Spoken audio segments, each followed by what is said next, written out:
And welcome back. Joining us for our first conversation this morning is Dr. Louis Zabaneh. He's also the Minister of Transport et al. Everything else that falls under your ministerial portfolio. Good morning, Doc. Good morning, good morning, good morning. Buenos dias, buiti binafi. Yes, recibiwat. How's it going? It's going well. Thanks very much for having me. Always a pleasure, privilege to be here with you all in the morning. If I could just quickly say that we've just been sharing the correct title of the ministry is the Ministry of Constitution and Religious Affairs, Indigenous Affairs and Transportation. But that covers it's 4 areas that we have in the ministry. Ministerial responsibilities. Yes, indeed. You wear a lot of hats. Yeah, and in the case of Constitution, Religious Affairs, Indigenous Affairs, it's dealing with different constituencies with respect to particular important areas of national importance. And so I'm honored that Prime Minister Briceño asked me to serve in these areas. And so we hit the ground running, and we've been doing quite a bit in all the different areas. Doc, before we get into the meat of our conversation with you this morning, I would want your opinion on the latest developments within the education sector, yourself being a former Minister of State in Education. We understand that the teachers have essentially rejected the proposal that was made by the Briceño administration regarding the points and the items that they wanted to have addressed. Let's get your position on that. Yes, as you know, yesterday and day before, I believe, the Minister of State, Monchi Cervantes, and then the new Minister of State and the new Minister, Oscar Requena, made their presentations in the budget debate, and they spoke about the many things that our administration has done over the last term and now again in this term with respect to the welfare of teachers. I think it's very clear that we believe that teachers' welfare is critical to the outcomes in schools. There's no doubt about that. However, when we got there were a multitude of things that had, in a sense, clogged up the flow of work for teachers in terms of their benefits and certain things that occurred because of COVID. And as the last cabinet report stated, we discussed it in cabinet, and it was with full support that we gave the proposal that the junct had offered to the teachers. In my view, I thought that was a very fair and balanced response given the many different things that we had done. And some of these things have been maybe kind of lost. It's common that we say something will go on for 9 days and you forget about it. Well, for example, one of the things when I had the privilege of serving was that we went across the country and asked teachers what were some of your main concerns. Of course, benefits, salaries, those things are always on the top of their agenda. But something important like the fact that we're spending so much time on preparing lesson plans, right? That was one of the main grievances. You could feel the pain, and we went about over a year and a half working with them so that their best teachers came together working with the ministry to prepare these lesson plans that are now on the ministry's website that they can now download so that they don't have to have that burden, all a part of the competency-based education rollout. So that's just one among many other things that have been done.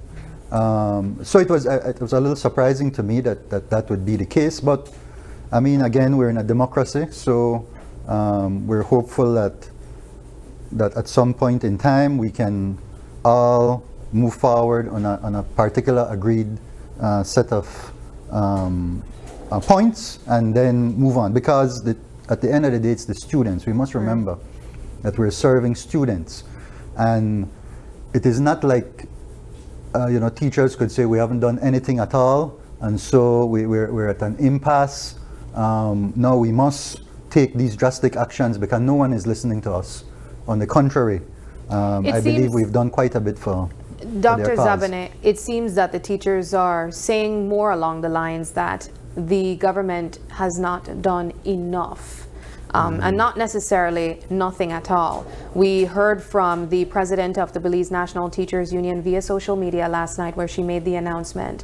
And she essentially said that they are rejecting the proposal from the government side because the incremental raises are what they believe are already owed to them, and not necessarily something that is provided as an offering from the government. What do you say to that? Yes, I think that no, quite in order. Well, what I'm saying is that that's what's happening in negotiations.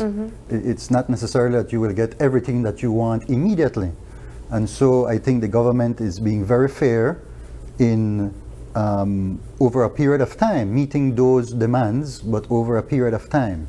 Because we have to balance everything. We have to continue to recognize the many other things with free education, with the feeding programs for our children, and that's just in the education sector.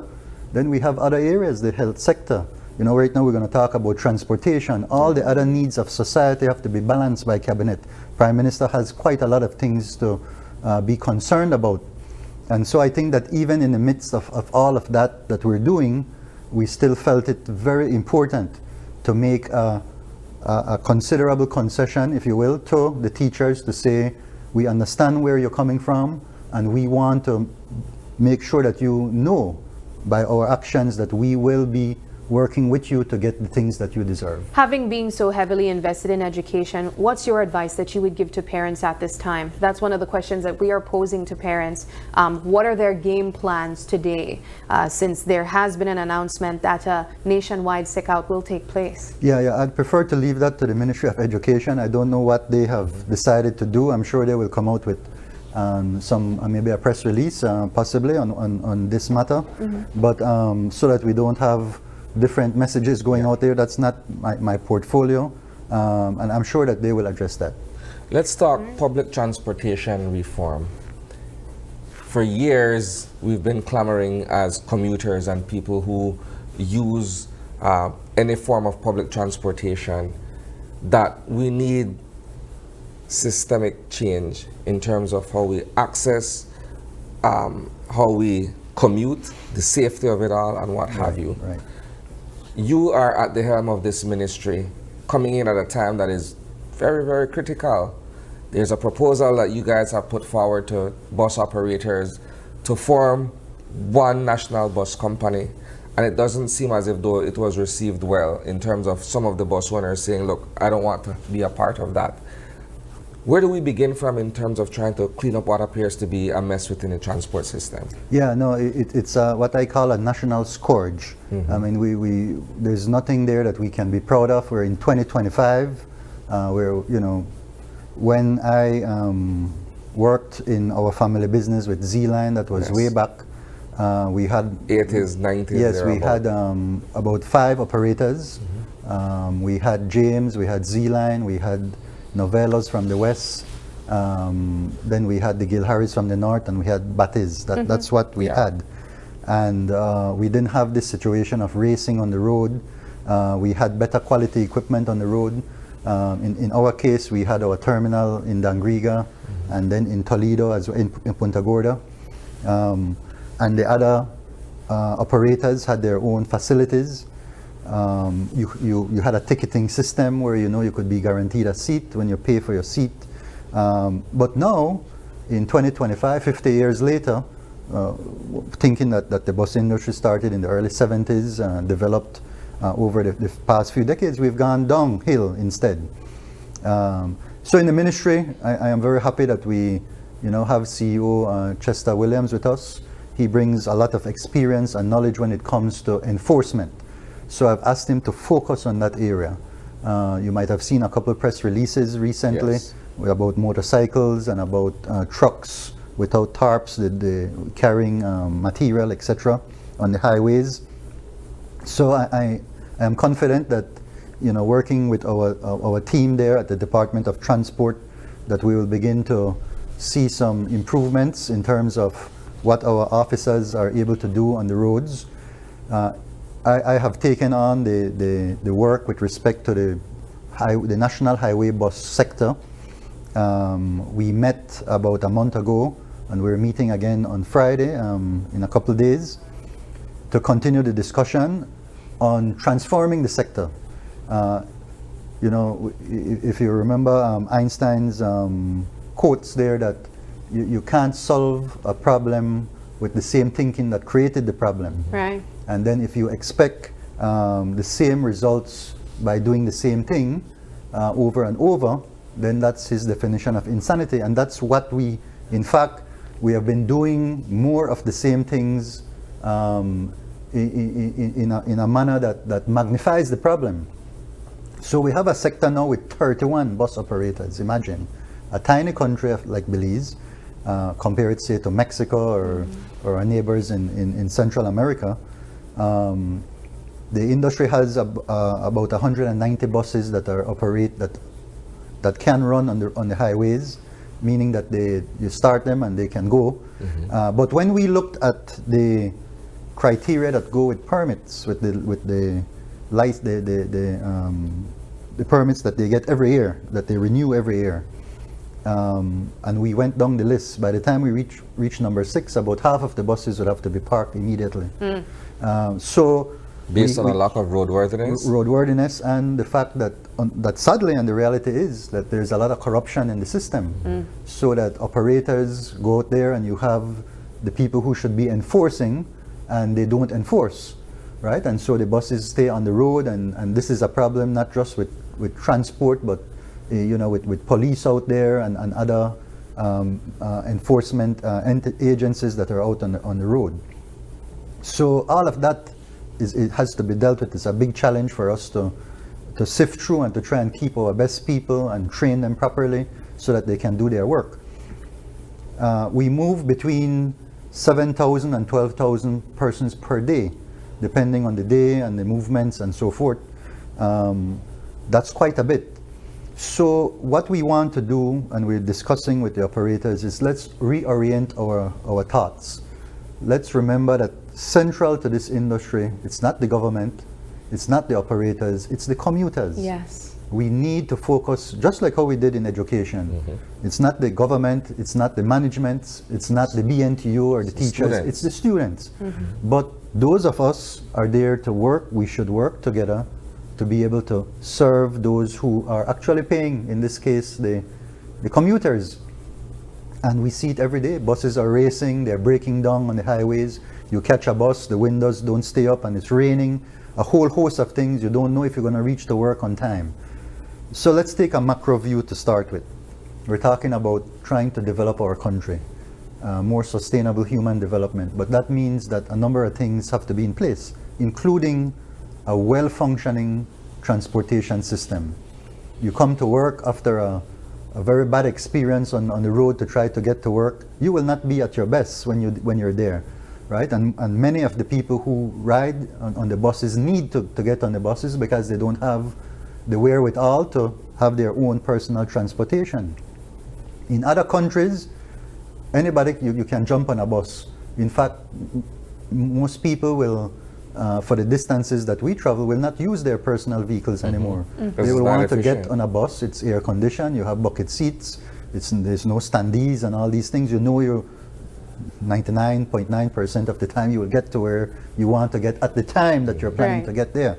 All of this has to do with the efficiency of the economy, and it has to do too with the general social cohesion that you have, right? If you're on the road, you're racing, there's not that spirit, that social spirit that we want for national development.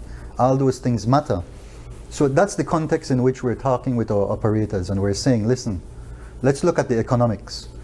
If you are a small operator, and even the larger ones, when you look relatively to what a national company would look like, your costs of operations are relatively high. The smaller the bus operation, the higher your costs, because you cannot afford to go and buy in bulk. That's what a larger company can do. So we give them an example. One of your tires, you go to a store, it might be $850.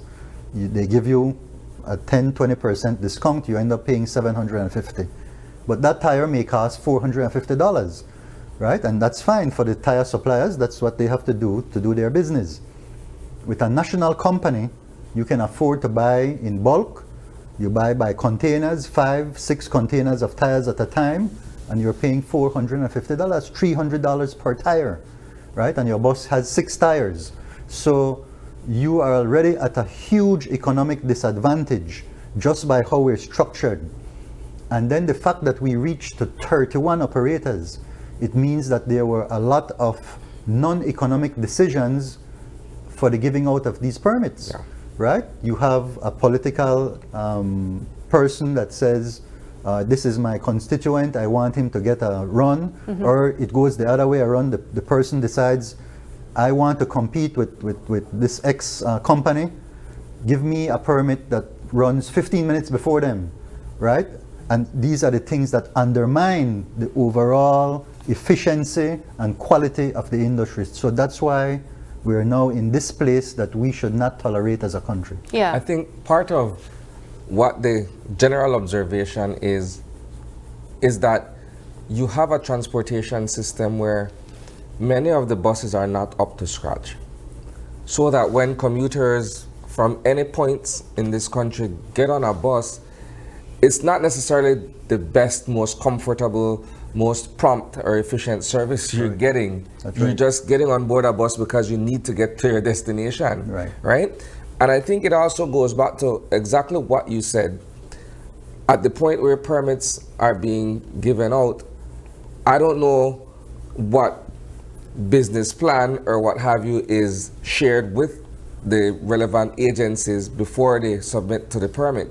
Correct. Because I'm thinking, if you come to me and ask for a permit to run from, let's say, Mascal to Belize City, for argument's sake, I will ask you, okay, so what plan do you have in place so that when I give you this permit, those commuters who catch your bus will get prompt, efficient service that is comfortable for them to get on. Correct. I don't know, because when we look at the buses, it's a far cry from what we see elsewhere in the world. Correct. Also, is there a consideration for need to, Doc? Because using the example that Isani presented, Mascal to Belize City, I come from a rural community, and I can tell you that there could be a case where one company monopolizes that area, or there could be up to 3 or 4. And I think that is what promotes the excessive competition, the urgency on the road, because there's almost like too little customers for too many bus companies. Yes, and so you have a mix of different settings. So let's look at Orange Walk. Orange Walk, you have many more operators than necessary. Yes. So there's a huge, even a price war that's going on right now. When the official price was originally, say, around between $7 and $8, fluctuated there. Now you hear bus companies offering $3 per, whatever this, to try to actually hold on to some customers. And so then, so then it's affecting adversely everyone. Yes. And a part of the sustainability of any business is to have a sustainable, cash flow that you can predict, and you can start to plan on renewing your equipment over time, etc. In this kind of environment, it's very difficult to do that. So what some of the operators came back, that you all may have heard in the media by this press release that they put out, which, by the way, we went and did our investigation and found that the larger companies that move more than 50% of the people every day were not in support of that release, and that's verifiable. You can go and check that. And what the others were saying really is that we would like, as individual, the 31 operators, to get all the benefits that you are telling us you want to give to a national company. Give it to us, because we're a quote-unquote small man and we deserve it, and all of these things. But what would that do? In my view, it would put the system that we have that's not serving us well on steroids. It would mean now that here you have now permits that go out for a year, that you can then renew or not renew if the company is performing or not performing. The idea now is to stretch that out to 10 years. So you get a permit for 10 years, and then you can go to the bank, is the argument, and the bank will now finance you a much better quality bus. But what are the things we're hearing from the operators? We have problems, as we did when I was working in the business, with our conductors not bringing in all of our income. Now they're saying that some of their people are selling their fuel, so that's another leakage from their business. A number of these things occurring. So what happens now? And so they want, for example, duty exemption on fuel and these things that maybe the larger company could get. Forgive me, Doc. That sounds like the bus operator thing. That's what I thought too, an internal problem. Yeah, that doesn't sound like that's the government's responsibility. Yeah. Forgive me. No, absolutely. And so that's precisely how we saw it. And we're saying, no, listen, if we do that and we continue to have that doesn't take care of the racing on the road. That continues. It enables it more. That is correct. And so now, because the profitability, now you're gonna go now to the bank and indebt your company or your family, because maybe you're not even incorporated as a company. Yeah.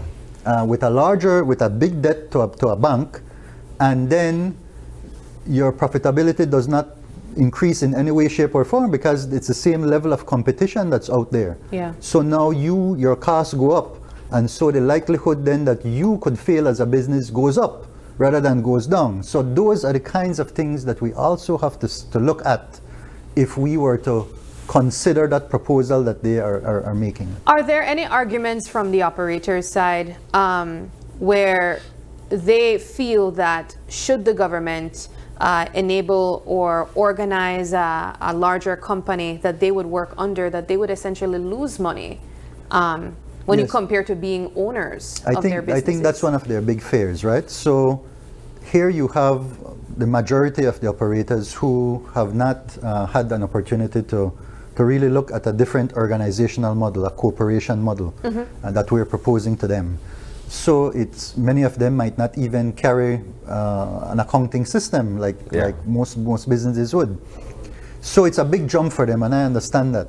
I want to take this opportunity to thank some of them have written, by the way, to us saying we support and we're here with you for this national company. So for them, I want to tell them thanks for that support. We're meeting again on Friday to get into the details. But some of those things have to do with explaining economies of scale. Now that sounds like a big, massive term that's difficult. It's not. It's when you get to a larger and larger size, because you will require more and more inputs for your business, you can then buy in bulk. And that is where you get a big savings. The proposal we're offering to them of the national company is a PPP, a public-private partnership. We already have those in place. BEL, BWSL, BTL. For example, BTL is owned 49% by government. It is owned 39% by Social Security. It is owned 8% by Central Bank. And the other 9% is like over 1,500 individuals who own shares. That's already a public-private partnership.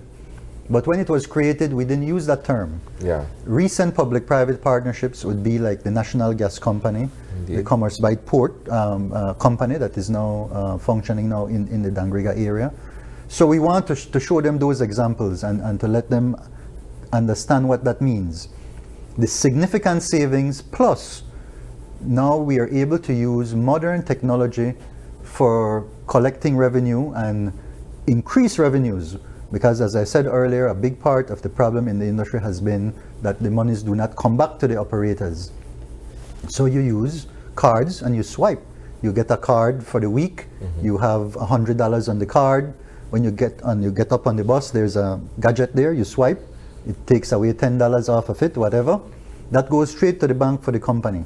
So both your revenues go up and your costs go down. So the profitability of just reorganizing, right? Just reorganizing yourself goes up significantly. And that's what we're trying to explain. Let me jump in here, Doc.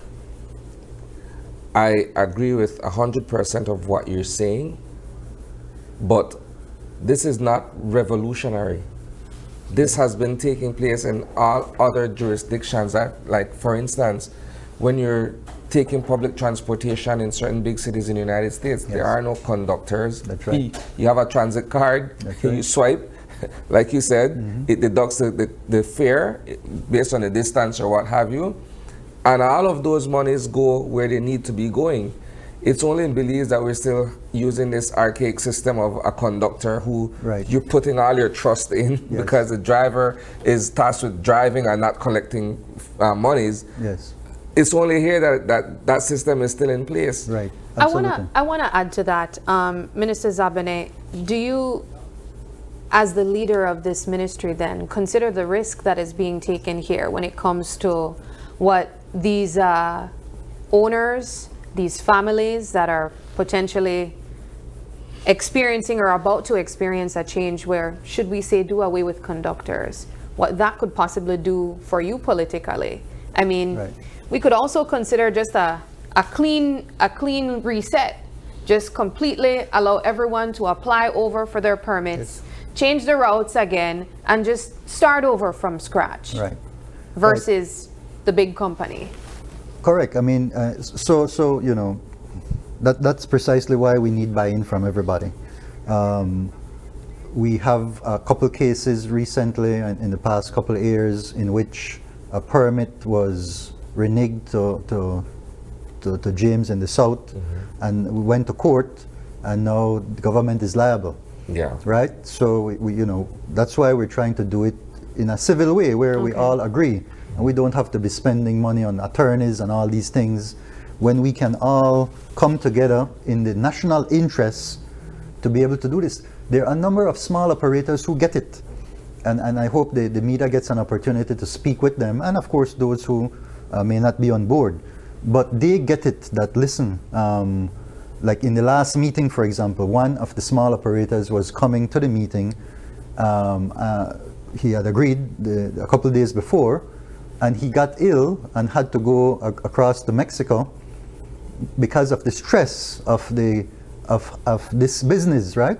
So other operators, like a lady in the south who has about 3 buses, said she got it, and because the options now that they have are to do the valuation will be done on their companies by auditors that they choose along with the ministry.